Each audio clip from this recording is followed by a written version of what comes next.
Hero Alam বললো এই বিষয়ের কথা বলবো না, হিরো আলম উঠে চলে আসলো, হিরো আলমের লগে লগে অপু বিশ্বাস চলে আসলো। এখন টাকা দেওয়ার পরে হিরো আলম বলে আমার সাথে তো ভিডিওর কন্ট্যাক্ট হয়নি। 4,80,000 টাকা দিছি, 20,000 টাকা আমি কম দিছিলাম 5 লাখ টাকা থেকে। অপু বিশ্বাস বলছে আমি তার লেভেলের না, হিরো আলম তার লেভেলের। হিরো আলম কিন্তু লাইভ করছে, পরের দিন কিন্তু সেই লাইভ হিরো আলম ডিলিট করে দিছে। ওকে ফাইন, আমি তাদেরকে কিছু টাকা দিলাম, হিরো আলমের অফিসে ডাকলো, আমি গেলাম। হিরো আলমের একটাই শর্ত, ফোন ভিতরে নিয়ে ঢোকা যাবে না। সে তার আরেক রুম আছে, রুমের ভিতরে রেখে তারপরে হচ্ছে গিয়ে তার রুমের ভিতরে কথা বলছে, যাতে আমি কোনোভাবে কোনো প্রুফ না রাখতে পারি। আমার সাথে কাউরে নিয়ে ঢোকা যাবে না। অপু ম্যাডাম বলছে, আপনারা অনেকে দেখছেন আমি হিরো আলমের, যখন ওরা আমাকে হিরো আলমের কথা বলছে, আমি কিন্তু হিরো আলমের অফিসে গেছিলাম, হিরো আলম কিন্তু লাইভ করছে, পরের দিন কিন্তু সেই লাইভ হিরো আলম ডিলিট করে দিছে। বাট আমার কাছে আছে সেই লাইভটা এখনো।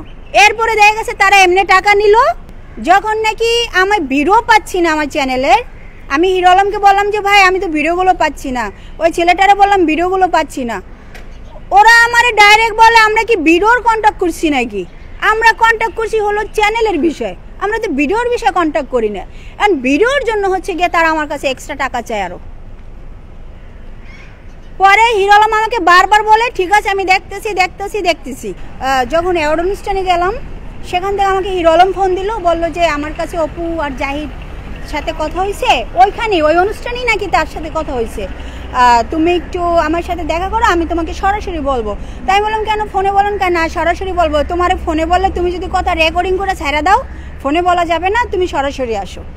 এই সরাসরি যাবার পরে প্রথমে তারা আমার কাছে সেখানে 30,000 টাকা চাইলো। ওখানে যাওয়ার পরে তারা কি বলছে জানেন? অপু বিশ্বাস বলছে আমি তার লেভেলের না, হিরো আলম তার লেভেলের। তার ছেলেটাই বলছে আমি তার ভিডিও চুরি করে এনে চালাইছি, 4-5 লাখ টাকা আমার কাছ থেকে তারা চায়। এখন বিষয়টা দেখে গেছে থানা তো আর অত এখন মনে করেন আগের মতন একটা পাওয়ারে নাই। আমি যতটুকু বুঝলাম ওখানে জয় চৌধুরী ছিল, হিরো আলম ছিল। আমি যখন প্রুফ নিয়ে কথা বলতেছি, হিরো আলম বললো এই বিষয়ের কথা বলবো না, হিরো আলম উঠে চলে আসলো, হিরো আলমের লগে লগে অপু বিশ্বাস চলে আসলো। এখন আজকে আমি যেটা বলতে চাইছি, তারা 2-3টা স্টেপে আমার থেকে টাকা নিছে, আমি মামলা দিছি। এখন আমি যদি আমি তো মনে করেন আমি এটা ছাড়বো না। কেন ছাড়বো না? জিনিসটা আমার, আর আমার সাথে কেউ বাটপারি ছিটারি করে নিবে একেবারে চোখের সামনে, এটা তো আর হয় না। হ্যাঁ আমি যদি অন্যায় করতাম একটা বিষয় ছিল, আমি তো আর অন্যায় করিনি।